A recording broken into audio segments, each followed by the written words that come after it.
से 3 सालों बाद आपके दर्शनों का सौभाग्य प्राप्त हुआ है, जैसे मेरा भाग्य उदय हुआ हो। प्रभु, मैं हॉस्पिटल में नर्स हूँ। मेरा आपसे ये प्रश्न है कि मैं एक नर्स हूँ जो कि जीवन के अंतिम क्षणों में मरीजों की सेवा करती है, आईसीयू में।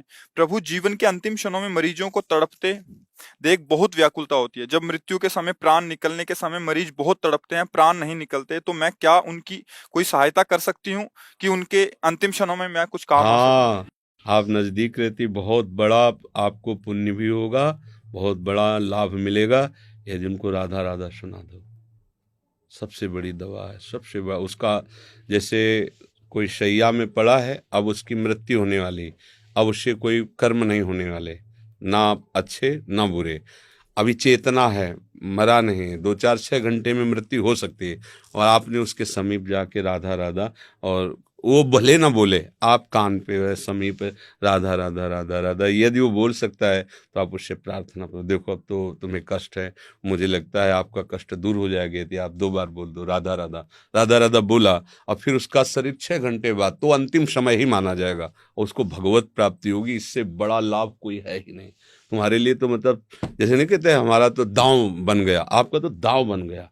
बस उसको अगर हो सके और कर सको तो थोड़ी ब्रज रज जले उसके जरा से कोई उनके घर वाले भी न जान पाए।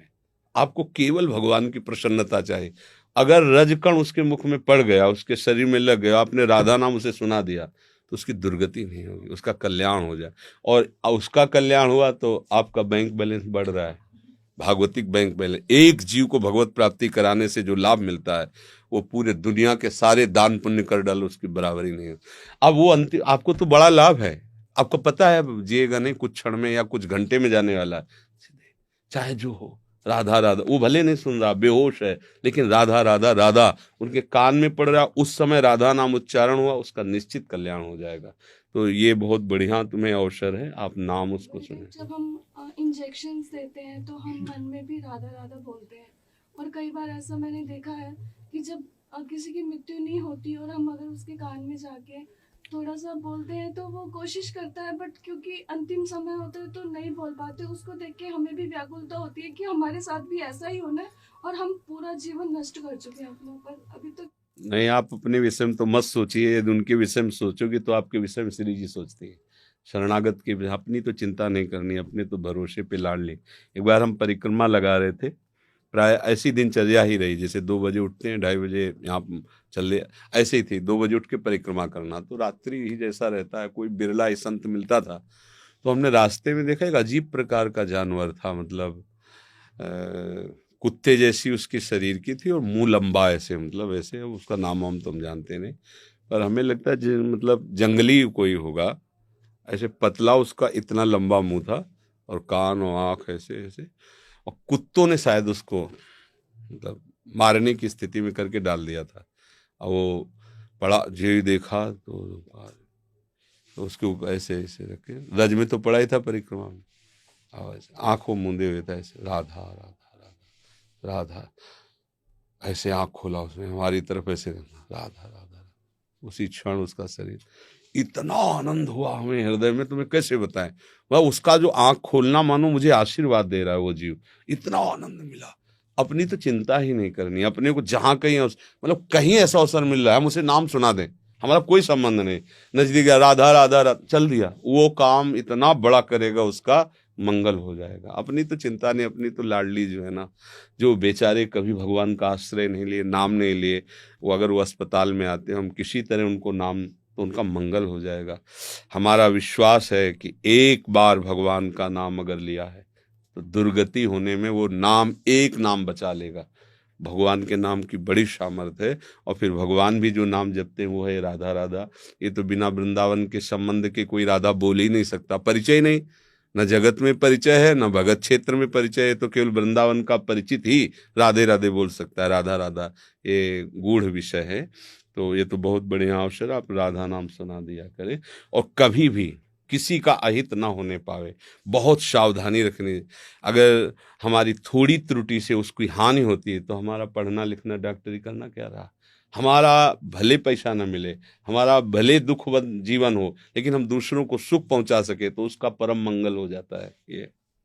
महाराज जी, मेरा दूसरा प्रश्न है कि जब हम अपने रिश्ते और कार्य क्षेत्र में ईमानदार होते हैं, सब कार्य ईमानदारी से करते हैं, लोग आलोचना करते हैं क्योंकि हम कुछ जवाब नहीं देते।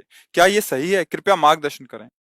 अच्छा है, हमारी सफाई हो रही, बिना भोगे हमारे कर्मों की सफाई हो रही, ये बात समझना चाहिए।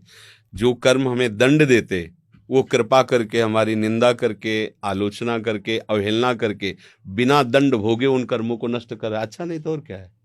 कोई हमारी बड़ाई करता है, कोई हमें अनुकूलता देता है तो हमारे पुण्यों का नाश करता है, और जब कोई हमारी निंदा करता है, हमारे प्रति अवहेलना, तिरस्कार करता है, हमारे पाप का नाश करता है, तो दोनों में कौन अच्छा हुआ। पाप दुख देते हैं, तो हमारे पापों का, दुखों का नाश करने वाला हो तो हमारा तो मित्र हुआ ना, हम अंदर से उसे भगवत भाव से। पर हम क्या है, जब कोई ऐसा करता है तो हम उसे बुरा मान लेते हैं, और वो अगर एक गाली देता है तो हम दो गाली देने का, हम तुमसे कम थोड़ी हैं। और सत्य मार्ग में चलने वाले के प्रति ऐसा होता ही है, उसकी निंदा होती है, उसका अपमान होता है, उसका तिरस्कार होता है। इसका गुण है, अनंत जन्मों के कर्मों को भस्म करवा के भगवान की प्राप्ति होती है, भगवान कृपा करते हैं। बड़े बड़े संतों की निंदा हुई, आप देखो चरित्र, मीरा जी को क्षण क्षण में कष्ट देने की चेष्टा करने के लिए उन्हीं के घर में देवर ही तैयार था। तो इसलिए कभी ये भावना मत करो कि हम धर्म से चलें और कोई हमारी बड़ाई करे। हम धर्म से चलेंगे, चाहे बुराई करो, चाहे आप मारो, चाहे पीटो, चाहे निंदा करो, ये जीवन प्रभु के लिए, धर्म के लिए, हम कभी इससे चूकेंगे नहीं, हमारा काम बन जाएगा। राम और लक्ष्मण, झारखंड से। हे गुरुदेव, मुझे रामानंद संप्रदाय की उपासना पसंद है और मैंने आपको गुरु स्वीकार किया है। ऐसे में मुझे दीक्षा कहाँ से लेनी चाहिए? कृपया मार्गदर्शन करें। देखो, सत्संग सुन सकते हो, सत्संग सुनिए। जब हम राधा नाम बोले तो उसे तुम राम नाम पे भावना करो, जब हम प्रिया प्रीतम की बात करें तो तुम सिया राम की भावना करो। सत्संग सुन सकते हो, लेकिन मंत्र और उपासना पद्धति वहीं से लेनी चाहिए जहाँ आ सकते हो, क्योंकि हमारा जो हार्द विषय है वो श्यामा श्याम है। जब हम प्रवचन करते हैं तो पूरे शास्त्रों की बातें जहाँ जहाँ भी जिन जिन महापुरुषों ने कही वो हम कहते हैं, लेकिन वो हमारा हार्द विषय नहीं है। हमारा हार्द विषय रंगीले छबीले लाडले युगल सरकार श्यामा श्याम। तो जब आप हमसे जुड़ोगे तो ये प्रभाव आपको फिर नहीं चल पाएगा। अगर उधर चलोगे तो अपराध लगेगा, इधर घसीटोगे तो तुम्हारी रुचि उधर है। इसलिए इष्ट मिले और मन मिले, और मिले भजन रस रीति, तब बात बनेगी। इष्ट मिलता है, भजन मिलता है, रस रीति मिलती, आराम से चल जाना चाहिए। तो आपको चाहिए कि आप आचार्य चरणों का आश्रय लेकर उसी संप्रदाय के संत से दीक्षा लो जिस आराध्य देव में रुचि है, समझ गए ना। और सत्संग खूब सुन सकते हो। हम किसी को भी भगवत भाव से मानकर उनके वचनों पर चलें, पर हृदय का प्रेम, अगर हृदय का प्रेम प्रभु श्री राम के चरणों में, तो गलत तो नहीं है ना। वही श्याम है, वही राम है। तो अब हमको ये तो मतलब नहीं है कि वही जब राम है वही श्याम एक ही है तो आप भी सिया राम कहो, नहीं कह सकते ना, क्योंकि हम बिके हुए हैं, हमारी इधर रुचि है। ऐसे तुम्हारा मन उधर है तो एक ही है, श्याम राम एक ही है। पर अब वही मंत्र होना चाहिए जिनको हम प्यार करते हैं, वही उपासना होनी चाहिए, तभी तो हमारा भाव बनेगा।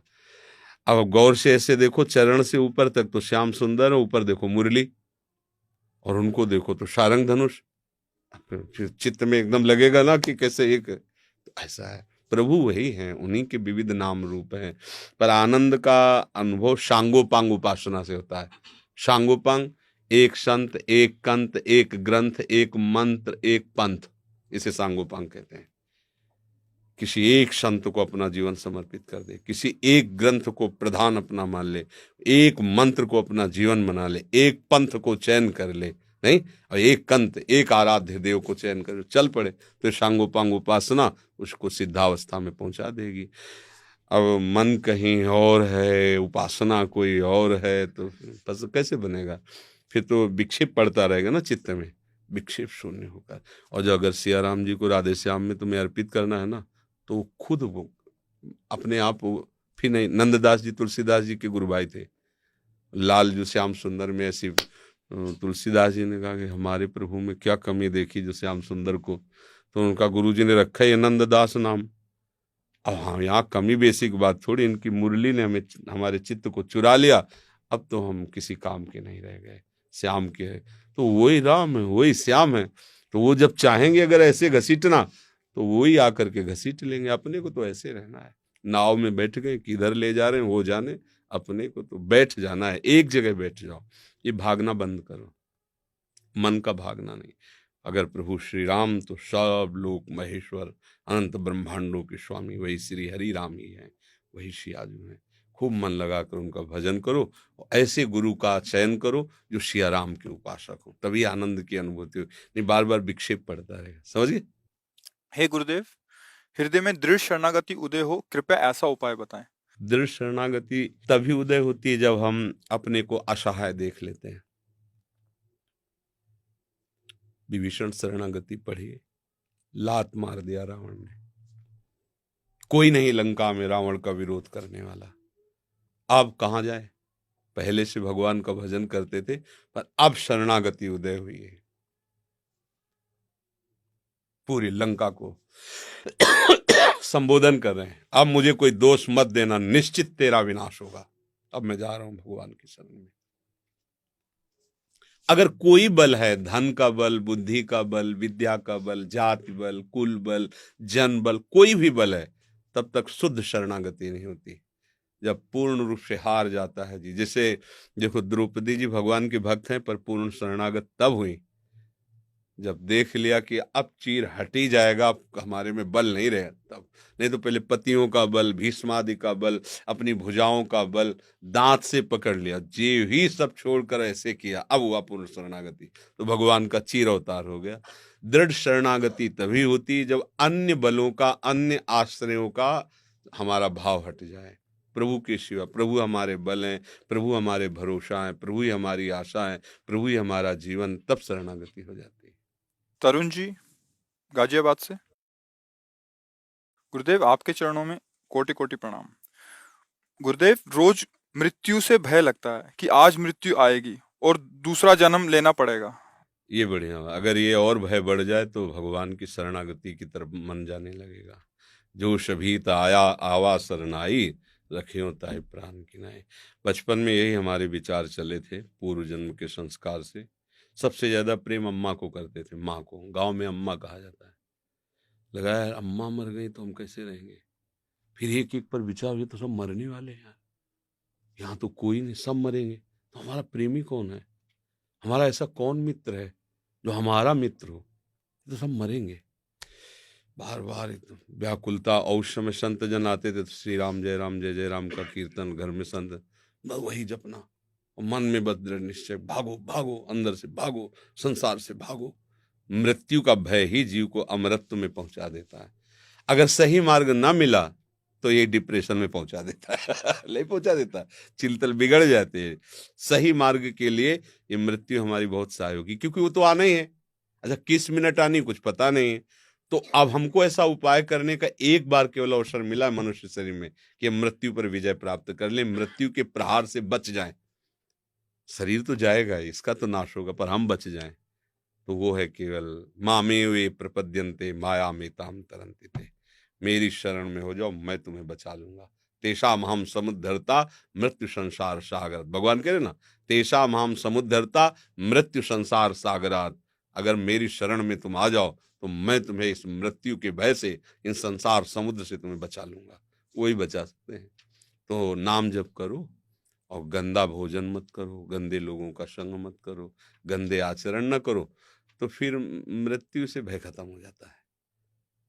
जैसे मतलब आगे बढ़ के जब उपासना में रंग आता है ना, मृत्यु एक खिलवाड़ लगती है, स्वप्न है एक, पहले ही छोड़ दिया है, अब इसका क्या महत्व रह गया है। जिनके पास जाना है मन पहले ही रो रहा है, तो अभी छूटे अभी पहुंचे। हम इसलिए डरते हैं कि हम शरीर को रखना चाहते हैं। क्यों शरीर को रखना? क्योंकि शरीर मैं हूं ऐसा लगता है, और भोग भोगना चाहते हैं, इसलिए मृत्यु से डर लगता है। अगर शरीर को अपना ना माने, जो नहीं है, वास्तविक नहीं अपना, तो अभी भय खत्म हो जाए, क्योंकि मृत्यु का आक्रमण शरीर पर होता है, स्वरूप पर नहीं। नैनम छिन्नन्ति शास्त्राणि, नैनम दहति पावकः, न चैनम क्लेदेन्त्यापो न शोष्यति। हमारा जो स्वरूप है, कोई भी आज तक शस्त्र पैदा नहीं हो कि उसे भेद सके। अग्नि जला नहीं सकती, जल गीला नहीं कर सकता, वायु सुखा नहीं सकती। अक्लेद्य है, अशोष्य है, अदाय है हमारा स्वरूप। अब ये अनुभव में आ जाए, अभी तो आप अपने स्वरूप की बात करोगे तो यही आएगा चेहरा, लगेगा यही मैं हूँ। अब इसका राग खत्म हो जाए तो महात्मा हो गया। नाम जप करो,